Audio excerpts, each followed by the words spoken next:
Think about the last time you made a mistake. What did you say to yourself? If you're like most people, you probably said something harsh. I'm so stupid. I always mess things up. I can't do anything right. Now imagine a friend came to you with the same problem. Would you say those things to them? Of course not. You'd be kind, understanding, supportive. So why do we treat ourselves so differently? Today we're talking about self-compassion, what it really means, why it's so hard for many of us, and how treating yourself with kindness actually helps you grow stronger, not weaker. What self-compassion really is. Self-compassion isn't self-pity. It's not making excuses or lowering your standards. It's treating yourself with the same care and understanding you'd naturally offer someone you care about. There are three parts that work together. First is being kind to yourself when things are hard. Instead of attacking yourself for struggling or failing, you acknowledge that this is difficult and respond with warmth rather than criticism. Here's what that looks like in practice. You give a presentation at work, and it doesn't go well. You stumble over words, forget points, feel embarrassed. The harsh response, spending days replaying every mistake, telling yourself you're terrible at presenting, feeling ashamed. The compassionate response, acknowledging it didn't go as planned, and that's disappointing, while recognizing that difficult moments happen to everyone and don't define your worth. Second is recognizing common humanity. Your struggles aren't evidence that something's wrong with you specifically. They're part of being human. When things go wrong, we often feel isolated, like we're the only one who messes up.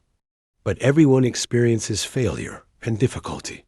Self-compassion means remembering you're not alone in this. Third is mindfulness, acknowledging what you're feeling without either drowning in it or pushing it away. You feel anxious. Instead of spiraling into, I'm weak for feeling this way, or pretending, I'm fine, nothing bothers me, you simply notice, I'm feeling anxious right now. That's what's happening. These three parts create a complete response. Kindness toward yourself, connection to shared human experience, and clear awareness of what you're actually feeling. Why self-compassion feels so hard? If being kind to yourself is so beneficial, why do most of us struggle with it? We think it will make us lazy. There's a deep belief that harsh self-criticism keeps us motivated. We think if we're too kind to ourselves, we'll stop trying, become complacent, lower our standards. But think about learning anything new, an instrument, a language, a sport. Does harsh criticism help you learn? When someone tells you you're terrible at this, do you feel motivated to keep trying? Or do you feel discouraged and want to quit? A supportive approach, that's tricky. Let's work on it differently. Creates the safety you need to actually improve. Self-compassion works the same way. You're trying to eat healthier, and you have a day where you eat junk food. Harsh self-criticism says you have no willpower, you're lazy, you'll never change. How does that make you feel? Defeated. And what do people typically do when they feel defeated? Give up entirely or continue the behavior because they already feel terrible. Self-compassion says, you're human. Everyone has difficult days. What would help you get back on track tomorrow? This actually makes it easier to return to your goals because you're not buried under shame. We learned that kindness must be earned. Many of us grew up where approval came through achievement. Good grades got praise. Success got attention. Mistakes got criticism or silence. So we carry this into adulthood. Kindness is something you earn through being perfect. You can be nice to yourself once you've accomplished enough. But you wouldn't tell a child they only deserve kindness if they never fail. You'd understand they deserve care simply because they're a person. That's true for you too. Cultural messages say otherwise.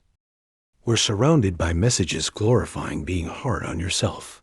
No pain, no gain. Push through. Social media shows everyone's perfect moments, never their struggles or self-doubt. This makes self-compassion feel weak or self-indulgent. But just because something is normalized doesn't mean it's healthy. We genuinely don't know how. If you've spent years being your harshest critic, being kind to yourself feels foreign. You try it, and it feels fake. Your inner critic immediately says, "Stop making excuses." That's normal. It's a new skill. It feels awkward the same way anything unfamiliar does. That awkwardness doesn't mean you're doing it wrong. What self-compassion actually does. When something difficult happens, there's the pain of the situation itself. Then there's the additional pain you create by attacking yourself. This is hard becomes this is hard, and I'm pathetic for struggling. Self-compassion removes that second layer. The situation is still difficult, but you're not making it worse by beating yourself up about it. It also creates emotional stability. When you know you'll treat yourself kindly regardless of outcomes, you're less controlled by fear of failure. This freedom lets you take healthy risks, try new things, pursue what matters to you. Think about starting something new, a business, a creative project, a big life change. If you know failure means brutal self-attack, you probably won't try. But if you know you'll be kind to yourself either way, you're free to attempt it. In relationships, self-compassion lets you be genuine. When you can accept your own imperfections, you can stop hiding them from others. That vulnerability is what creates real connection. And here's what surprises people. Self-compassion actually improves your ability to change and grow. When you feel supported rather than attacked, your brain isn't in threat mode. You can think more clearly, learn more effectively, and stay motivated through difficulty. An athlete who can acknowledge a mistake and move on performs better than one who spirals into self-criticism after every error. That's self-compassion in action. How to build this skill? Let's get practical. How do you actually develop self-compassion? Start by noticing. Pay attention to your self-talk, especially when things go wrong. What do you automatically say to yourself when you make a mistake or struggle with something? Just observe for a few days without trying to change it yet. Most people are shocked when they realize how harshly they speak to themselves. Use the contrast question. When you catch harsh self-talk, ask, would I say this to someone I care about in the same situation? If the answer is no, that's your signal. Then ask, what would I actually say to them? Say that to yourself instead. You forgot something important. Your thought is, I'm so irresponsible. I can't believe I did this. Would you say that to a friend? No. You'd say that's frustrating, but it happens.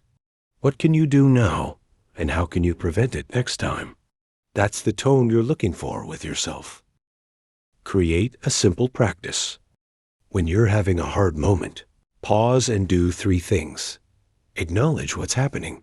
This is difficult right now. Remember, you're not alone. Everyone struggles sometimes. Offer yourself what you need. What would help me right now? You can put your hand on your heart while doing this. Physical touch activates your body's care response and makes it more effective. Try writing. Think of something you're struggling with. Write yourself a letter from the perspective of someone who cares about you deeply. What would they say? How would they acknowledge the difficulty while also reminding you of your worth? What encouragement would they offer? Writing makes it concrete. You can return to it when you need those words. Practice in low-stakes moments. Don't wait for major crises. Use small, everyday frustrations to build the skill. Traffic is annoying you. This is frustrating, and lots of people are dealing with it right now. I can handle this. You're tired and didn't get much done. I did what I could today. Rest is part of being human. Small moments build the habit so it's accessible when things are truly hard. Reframe the criticism. Often harsh self-talk comes from caring about something. You criticize yourself because you want to do well or not hurt others. Instead of, I'm stupid for making that mistake, try, I care about this and I wish it had gone differently. What can I learn? You're honoring the sane value, wanting to do well, but approaching it constructively instead of destructively. Connect to others' experiences. When you're struggling, actively remind yourself this is shared human experience. Everyone feels inadequate sometimes. Everyone makes mistakes. Everyone has difficult emotions. You can even observe people around you and think, just like me, they've struggled. Just like me, they've doubted themselves. This breaks the isolation that makes everything feel heavier. Expect it to feel strange. You'll forget to practice. You'll slip back into harsh patterns. You'll feel like you're not doing it right. When that happens, be compassionate about that too. Learning something new is hard. I'm practicing. It's okay that this takes time. That's where real change happens. Being kind to yourself about learning to be kind to yourself. What self-compassion isn't? Let's clear up some misunderstandings. Self-compassion isn't self-pity. Self-pity says, poor me, I'm the only one who suffers. Why does this always happen to me? It's isolating and keeps you stuck. Self-compassion says, this is hard. Difficulty is part of life. What do I need right now? It's connecting and helps you move forward. It's not lowering your standards. You can maintain high expectations while being kind to yourself in the process of meeting them. The difference is between I failed, I'm worthless, and this didn't work. What can I try differently? It doesn't take extra time. It's about the moments when you catch yourself being harsh and choose to respond differently. That takes seconds. And yes, it will feel awkward at first. New skills always do. That doesn't mean it's fake or that you're doing it wrong. It means your brain is learning something unfamiliar. Keep going. Conclusion. The way you talk to yourself shapes your entire experience. It affects your mental health, your willingness to try new things, your relationships, your ability to handle difficulty.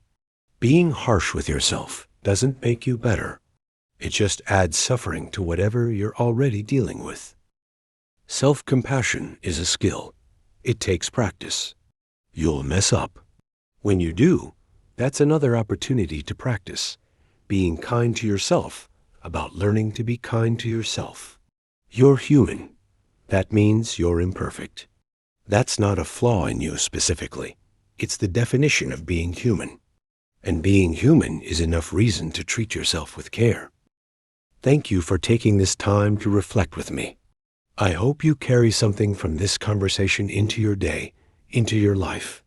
Be gentle with yourself until we meet again.